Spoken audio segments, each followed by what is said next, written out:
تو ہوا کو ناپنے کے آلے پیدا ہو گئے ہیں، آپ تو گیس کو آپ ناپ کر استعمال کرتے ہیں، ان کو تولنے کے آلے پیدا ہو گئے، تو وزن اعمال کی دلیل مل گئی۔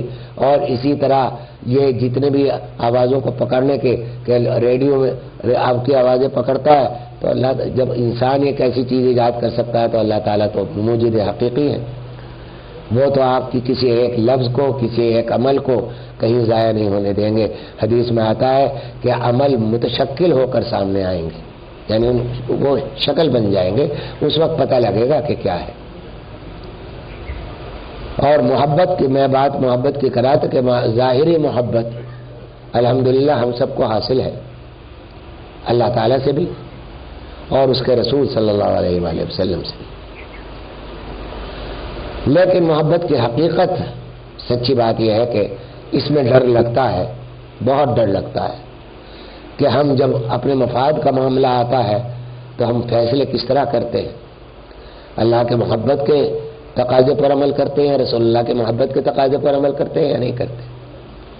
سنیے حضرت صلی اللہ علیہ وسلم کے خدمت میں ہمارا ہر عمل پیش کیا جاتا ہے۔ ایک روایت میں تو یہ ہے کہ جمعرات کے دن مغرب سے پہلے یہ اعمال پیش کیے جاتے ہیں، دوسری ایک روایت ہے کہ جمعہ کے دن پیش کیے جاتے ہیں، لیکن پیش کیے جاتے ہیں۔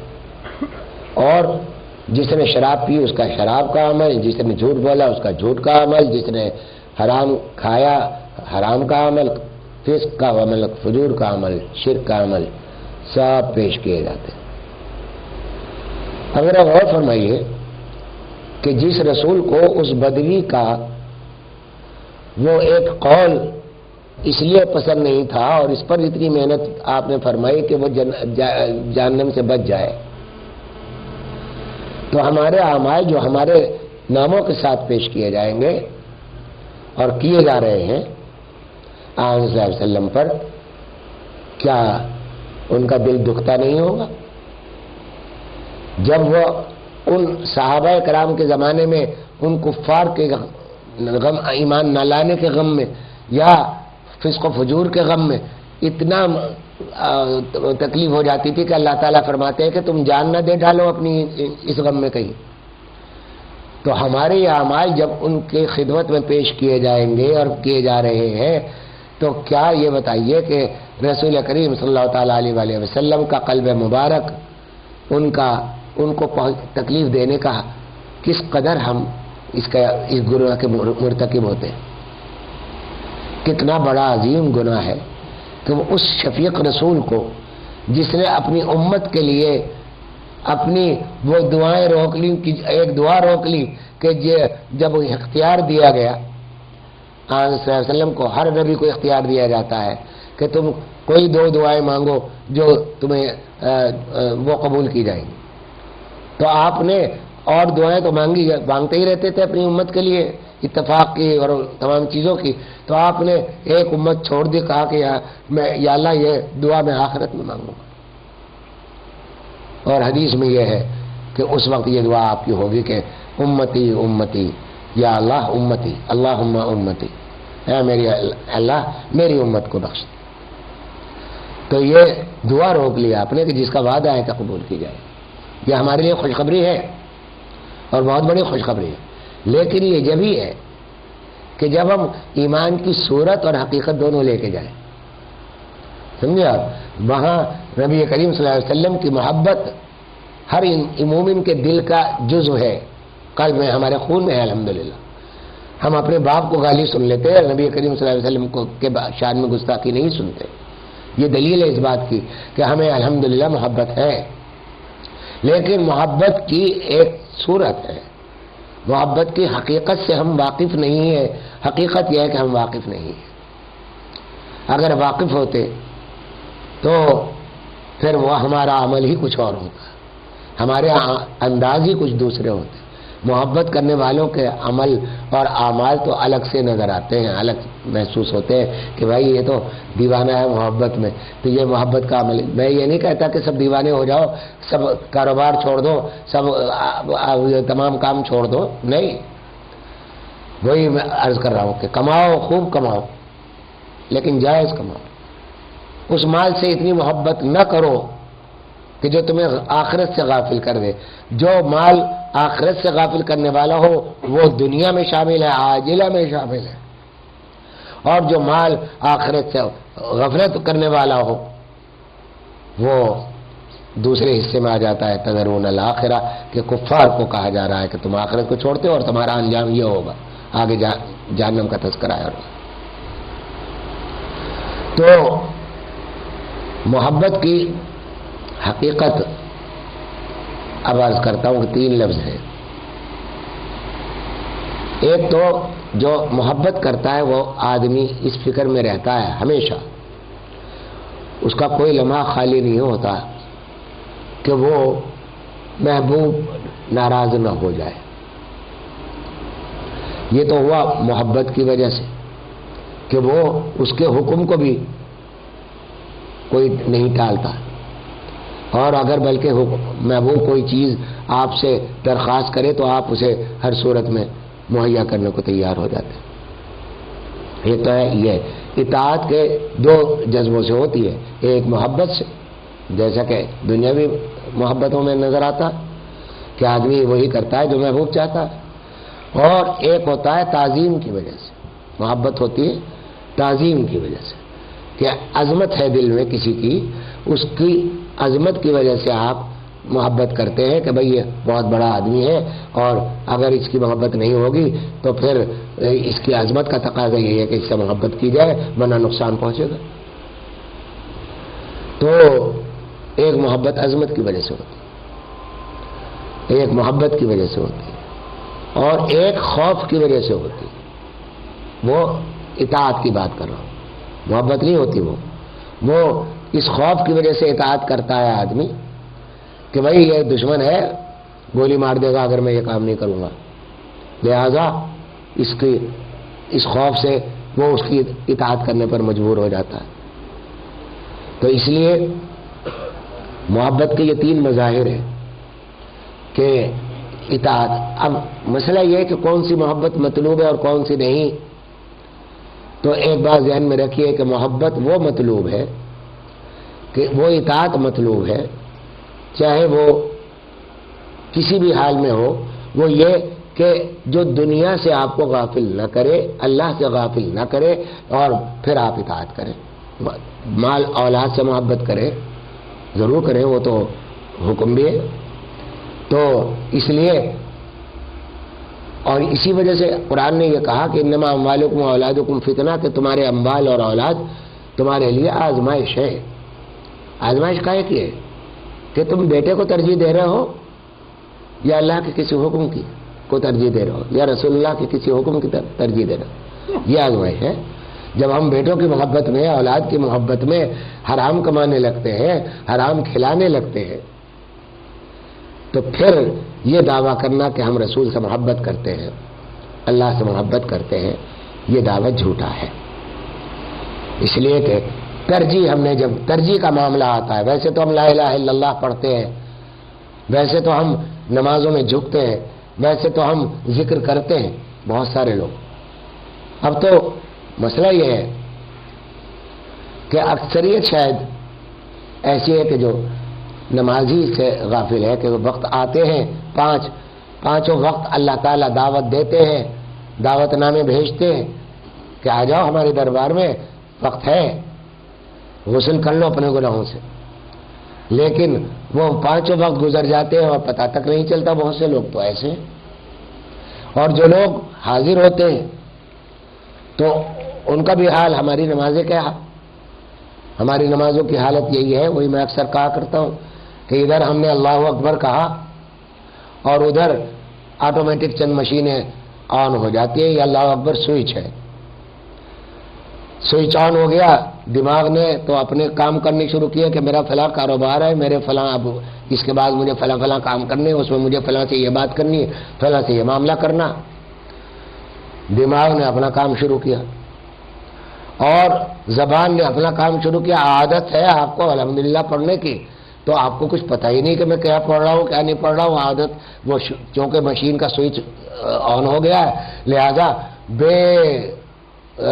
یعنی بغیر کسی یعنی معنی کی طرف توجہ یا اللہ کی طرف توجہ ہونے کے، بس بلضالین تک پہنچ گئے. اب اس کے بعد ایک سورت پڑھ دی. یہ دوسری مشین ہے جو زبان نے شروع کر دی اس سوئچ کا آن ہونے کے بعد. تیسری مشین اعضاء اور جوارے کی، ہمارے باڈی کی ہے کہ رکوع کے وقت رکوع میں چلے گئے، سجدے کے وقت سجدے میں چلے گئے. یہ پتہ ہی نہیں چلتا. اور بعض اب بڑھاپے میں نسیان زیادہ ہو جاتا ہے. میں تو اب دیکھتا ہوں کہ جوانوں میں نسیان یعنی بھول جو ہے وہ بچوں میں اتنی ہو گئی ہے کہ وہ اب میں اکثر نماز میں مجھے بعض اوقات، بلکہ بعض اوقات کیا اکثر اوقات ہونے لگا اب تو سجدے صاحب کرنا پڑتا. حافظہ بہت کمزور ہو گیا تو، اور اس کی وجہ اصل میں یہ بھی تعویل ہے کہ حافظہ کمزور ہو گیا. یہ بھی ایک نفس کی شرارت ہے کہ تعویل کر لو اپنی بات کی.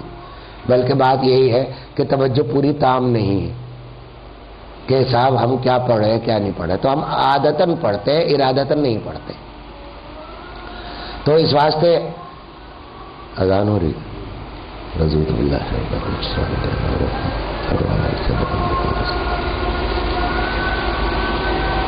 تو عرض یہ کرنا چاہتا ہوں کہ ہماری یہ نمازیں، ہم سمجھتے ہیں کہ ہم بہت اچھا کام کر رہے ہیں، نمازی ہیں ہم، اور دوسرے جو نمازی نہیں ہیں ان کو تحقیر کی نگاہ سے دیکھتے ہیں، ان کو حقیر سمجھتے ہیں، اور ان سے معاملہ بھی ہم اور طرح کا کرتے ہیں. تو اس لیے ایک بات یاد رکھیے کہ اپنی نمازوں پر ناز نہ کیجیے. کچھ پتہ نہیں ہے کہ آپ کی یہ نمازیں، ایسا نہ ہو. میرے پاس اکثر فون آتے ہیں خواتین کے، کچھ زیادہ ہوتے ہیں وہ توہمات میں زیادہ مبتلا ہوتی ہیں. ایک خاتون کو فون آیا کہ صاحب میں نماز میں ثواب کی نیت کرتی ہوں اور یہ مجھے ایسا لگتا ہے کہ شاید میں کوئی سودا کر رہی ہوں، تجارت کر رہی ہوں اللہ تعالیٰ سے کہ میں نماز پڑھ رہی ہوں، آپ ثواب دیجیے. سمجھے؟ خیال تو اچھا لگتا ہے دیکھنے میں بظاہر. تو ان خاتون نے کی بات نہیں کہی. ایک اور فون یاد آ گیا اس وقت، انہوں نے اس پر ایک اضافہ کیا اسی بات پر کہ صاحب میں ثواب کے لیے کچھ نہیں کرتا، نہ میں نماز ثواب کے لیے پڑھتا ہوں، نہ میں روزہ ثواب کے لیے رکھتا ہوں. ذرا سا ٹھنڈا پانی تھوڑا سا، آدھا گلاس. تو نہ میں روزہ ثواب کے لیے رکھتا ہوں، میں تو اللہ کو راضی کرنے کے لیے کرتا ہوں، ثواب کے لیے نہیں کرتا. اور میرے دل کچھ نہیں ہے، میں کوئی نیت ویت نہیں کرتا بھائی، اللہ کو بس اللہ کی عبادت کرتا ہوں. ان سے تو خیر میں نے یہ عرض کیا تھا، یہ بتائیے کیا حضرت صلی اللہ تعالیٰ علیہ وآلہ وسلم جب نماز کو تشریف لے جاتے تھے تو ایک راستے سے جاتے تھے، دوسرے راستے سے آتے تھے، چھوٹے قدم اٹھاتے تھے؟ کیوں اٹھاتے تھے؟ اس لیے اٹھاتے تھے کہ ثواب زیادہ ملے گا. جی قدم زیادہ گنے جائیں گے. چھوٹے قدم اٹھا کر مسجد تک جتنے ہر قدم پر چونکہ وعدہ ہے ثواب کا اور گناہوں کی معافی کا، تو آپ تو یہ عمل کریں ثواب کے لیے، اور خود دعاؤں میں بھی اب ثواب مانگے کہ اللہ مجھے ثواب عطا فرما. اور آپ اپنے صحابہ سے بھی یہ کہیں کہ اس طرح یہ کام نہ کرو، اگر اس طرح کرو گے تو ثواب زیادہ ملے گا. سمجھا آپ؟ تو ثواب کی درخواست، ثواب کو آپ کیا کوئی معمولی چیز سمجھنے لگے کہ یہ اس کو مانگنا جو ہے وہ تجارت ہو گیا. نہیں، رضا کے معنی ہی نہیں معلوم. اللہ تعالیٰ کی رضا کیا ہے؟ اب وہ یہ بحث پھر الگ چل جائے گی. مختصر عرض کرتا ہوں کہ ثواب کا مانگنا کا حکم ہے. نبی قرآن کریم بھرا ہوا ہے، احادیث بھری ہوئی ہے اس تعلیم سے کہ اللہ سے مغفرت مانگو، اللہ سے رحمت مانگو. رحمت کیا ہے؟ ثوابی تو ہے. سمجھا؟ اللہم اغفر لی وارحمنی، یا اللہ مجھ پر رحم فرما اور میری مغفرت فرما. اور آگے بعض دعاؤں میں تو ثواب کا بھی لفظ موجود ہے کہ اللہ وہ کہ مجھے ثواب عطا فرما. تو یہ رضا کہتے ہیں. اللہ ثواب تو جب ہی ملے گا نا جب رضا ہوگی. سمجھا؟ تو ثواب پہلے رضا حاصل ہوگی جب ثواب ملے گا. آپ الٹا سوچ رہے ہیں، سمجھے کہ اور مثال کیا دیتے ہیں کہ رابعہ بصریہ رحمۃ اللہ تعالی علیہا ایک ہاتھ میں قندیل لے کے ایک ہاتھ میں ایک ہاتھ میں قندیل تھی اور ایک ہاتھ میں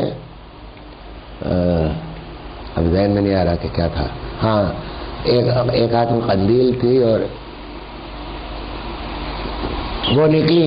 کسی نے پوچھا کہ کہاں جا رہی ہے؟ کہا کہ میں جنت اور دوزخ کو آگ لگانے جا رہی. کیونکہ بندوں میں صرف جنت اور دوزخ کے لیے عبادت کرتے ہیں، اللہ کے لیے کوئی عبادت نہیں کرتا. اب اس قول کو کیا کہا جائے؟ اس کی بزرگوں نے تشریح یہ کی ہے اور حقیقت بھی یہی ہے کہ رابعہ بصریہ بہت بڑے درجے کی صوفی عورت تھی، ان کا ایک مقام تھا، اور صوفیہ پر اور اولیاء پر ذکر اللہ کی بعض کثرت کی وجہ سے بعض ایسے حالات واقع ہو جاتے ہیں کہ جس سے اس وقت اس حال کے غلبے میں ان کی زبان سے بہت سارے الفاظ ایسے نکلتے ہیں کہ جن پر ان کو قابو ہی نہیں ہوتا. منصور حلاج جس نے عین الحق کہا تھا اور پھانسی ہو گئی تھی، وہ ایک حال میں کہی گئی تھی. یہ حال جو ہوتے ہیں کسی صوفیہ کے یہ قابل تقلید نہیں ہوتے. اگر کسی شریعت کے رول سے یہ ٹکرا رہے ہو، یہ کانٹراڈکٹ کرتے ہو، تو یہ اس قابل نہیں ہوتے کہ ان کو فالو کیا جائے. اس واسطے رابعہ بصریہ کا یہ قول اپنی جگہ ان کے حال کے مطابق تھا. غلط اس کو اس لیے نہیں کہا جائے گا کہ وہ اس حال میں مجبور تھی ایسا سوچنے پر. بعد میں ہوش آیا ہوگا تو اس حال سے بھی توبہ کی ہوگی. اور منصور حلاج کا تو ایک قول نقل عرض کرتا ہوں کہ جب ان کو پھانسی پر لے جایا جانے لگا تو اس وقت انہوں نے کہا کہ کسی نے کہا کہ علماء نے بڑا ظلم کیا آپ کے اوپر کہ یہ آپ کو یہ پھانسی کا حکم قاضی نے دیا. کہا کہ نہیں، ان پر 2 اجر ہیں. میں نے وہ جو بات کہی تھی وہ ایک خاص حالت میں تھی. علماء کو یہی چاہیے کہ جو شریعت کے خلاف ہو اس کو پر شریعت کے خلاف فتویٰ دے. یہ علماء کا منصب ہے اور وہ بات غلط نہیں تھی. میں ابھی یہ بات کہتا ہوں کہ غلط نہیں تھی، لیکن علماء کا یہی فرض تھا. تو اس لیے ان کو اس پر اجر ملے گا. اور وہ یہ بھی جانتے ہیں کہ میں جس حالت میں نے کہی تھی، چونکہ اب ان کا دل نہیں مانتا کہ مجھے یہ کرے، تو اس لیے اپنے دل کو مار کر چونکہ شریعت پر عمل کر رہے ہیں تو اس لیے دوسرا اجر ملے.